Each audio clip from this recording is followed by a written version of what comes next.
ఇక్కడ విచ్చేసిన అందరికీ నమస్కారం. ఎస్పెషల్లీ మీడియా మిత్రులకి, అలాగే మై ట్రైలర్ లాంచ్ అనగానే హెసిటేట్ చేయకుండా వచ్చిన నవీన్ చంద్రకి థ్యాంక్ యూ భయ్యా, thank you so much. Okay, యాక్చువల్గా సక్సెస్ రావడం, సక్సెస్ తీసుకోవడం అంటే నేను ఎప్పుడూ కూడా ఏంటంటే నేనేది సక్సెస్ చేసింది ఏమీ లేదు, బట్ నాకు సక్సెస్ని ఇచ్చారు అందరూ. ఎట్లా అంటే ఒక మంచి కంటెంట్ ఉంటే అవును మేడం ఇది శ్రీరామ్ గారు అయితే ప్రాపర్గా ఎగ్జిక్యూట్ చేస్తారు, డెఫినెట్గా ఆయన చేతిలో ఉంటే బాగుంటుందని చెప్పి ఆవిడ ఎప్పుడు కూడా అలా నా మీద నమ్మకంతో ప్రతి ప్రాజెక్ట్ నా చేతిలో పెట్టి, అంటే ఆల్రెడీ ఒక వాళ్ళని నమ్మి ఇది సక్సెస్ అవుద్దని చెప్పి నాకు ఇచ్చి నన్ను సక్సెస్ చేశారు తప్ప నేను సక్సెస్ ఇచ్చింది ఏమీ లేదు. ఓకే, ఈ కంటెంట్ గురించి మాట్లాడాలంటే ఫస్ట్ రైటర్తో మాట్లాడాలి. రెక్కీ చేసిన తర్వాత ఆల్మోస్ట్ నేను ఒక 10 to 15 కంటెంట్స్ విన్నాను. ఎక్కడా కూడా నాకు ఏ సబ్జెక్టు నచ్చలా. ఆఫ్టర్ దట్ అంటే నేను ఎప్పుడు కథ ఎవరైనా చెప్తే ఏంటంటే అది మనల్ని హాంట్ చేయాలి బేసిక్గా. అంటే కథ గురించి మనం ఆలోచించాలి, ఈ సీన్ అలా ఉంది, ఆ సీన్ అలా హాంట్ చేస్తే డెఫినెట్గా సక్సెస్ అని నేను నమ్ముతాను. ఫస్ట్ టైం దివ్య గారు వచ్చి నాకు, అంటే యాక్చువల్గా దివ్య గారు నాకు చెప్పలేదు ఫస్ట్, అది ఎక్కడెక్కడో తిరిగి ఆ తర్వాత జీకి వచ్చి జీలో చెప్పి, సో జీలో చెప్పిన తర్వాత ప్రొడ్యూసర్ ఎవరు అని అనగానే శ్రీరామ్ గారికి ఇద్దాం అని అను మేడం అంటే ఇమీడియట్గా ఆవిడ ఓకే అండి, శ్రీరామ్ గారితో నేను రెక్కి వర్క్ చేశాను కాబట్టి ఓకే ఐఎమ్ హ్యాపీ అని చెప్పి ఆవిడ నా దగ్గరకు వచ్చి నాకు కథ చెప్పంగానే నేను ఎంత హాంట్ చేసిందంటే కదా భలే ఉంది కాంటెంట్, ఇలాంటి కాంటెంట్ చేస్తే డెఫినెట్గా సక్సెస్ అవుతుందని చెప్పి ఇమీడియట్గా ఫస్ట్ డేనే నేను ఆవిడ చెప్పగానే చాలా బాగుంది దివి గారు అంటే, నేను తర్వాత కూడా 2-3 సార్లు ఆవిడ కాల్ చేసి చెప్పాను చాలా బాగుంది కదా, చాలా బాగా చేశారు అని. అంత ఎగ్జైటెడ్గా ఉందన్నమాట స్క్రిప్ట్. నెక్స్ట్ అభిజ్ఞ దగ్గరికి వస్తే నేను ఒక 2-3 హీరోయిన్లు చూసాం, దీనికి హీరోయిన్ ఎవరు అని చెప్పి.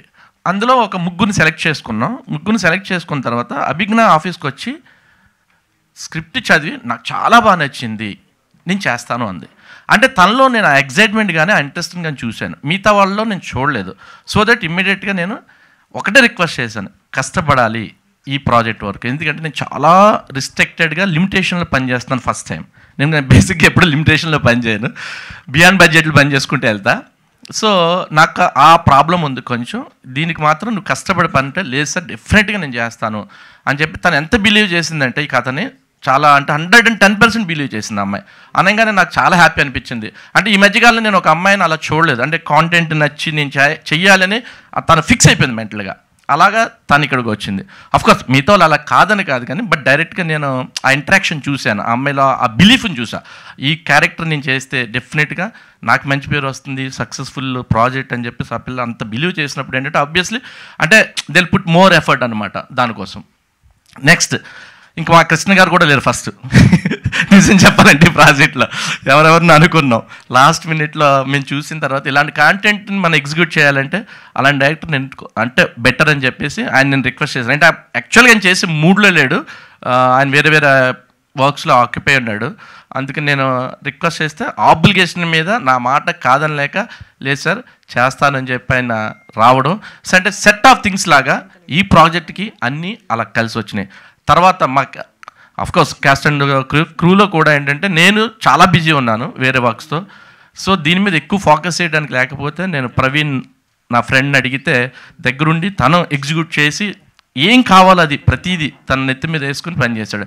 అలాగే మా అంజీ బాలు అందరూ కూడా ఎంత కష్టపడ్డారంటే మా సిద్ధు వీళ్ళందరూ కూడా ప్రతిరోజు ఈ ప్రాజెక్ట్ మీద ఎంతో ఎఫర్ట్ పెట్టి పనిచేశారు. నెక్స్ట్ ఎస్పెషల్లీ నేను థ్యాంక్స్ చెప్పాల్సింది ఎవరంటే మా ఆర్ట్ డైరెక్టర్ ఉపేంద్ర కూడా, ఎందుకంటే దీంట్లో ఉన్న టాస్క్ ఏంటంటే ఆ 80s 90s దాన్ని మనం క్రియేట్ చేయాలి బేసిక్గా. ఇప్పుడు ఎక్కడ లేవో ఆ కైండ్ ఆఫ్ ఇది చాలా అవుట్డోర్లు చూసాము, అవుట్డోర్ వెళ్ళి చేద్దాం అనుకున్నాం, ఊర్లు తిరిగాము, బట్ ఎక్కడ మాకు ఆ కైండ్ ఆఫ్ కనెక్ట్ కనిపించలేదు. సో ఇక్కడ వరకు మనం ఎక్కడి వరకు ఏం చేయగలుగుతాం అని చెప్పేసి కొన్ని ఫిక్స్ చేసుకున్న లొకేషన్స్, అక్కడ సెట్ ప్రాపర్టీ మమ్మల్ని తీసింది ఏంటంటే సెట్ ప్రాపర్టీ అండ్ కాస్ట్యూమ్స్. అలాగే అంజలి గారు డిజైనర్ కాస్ట్యూమ్స్, ఎందుకంటే ఆ టైం కాస్ట్యూమ్స్ ఎట్లా ఉంటాయి వాటి మీద రీసెర్చ్ చేసి అవన్నీ నెంబర్ ఆఫ్ ఎగ్జాంపుల్స్ తీసుకుని దీన్ని కంటెంట్ని ఇట్లా తెరకెక్కించాం అనమాట. Thank you one and all, ఇంతమంది సపోర్ట్ చేశారు. ఎస్పెషల్లీ నన్ను నమ్మి ఈ ప్రాజెక్ట్ నా చేతిలో పెట్టినందుకు Anu madam thank you so much. Thank you sir, thank you so much. ఆ తర్వాత మా డైరెక్టర్ కృష్ణ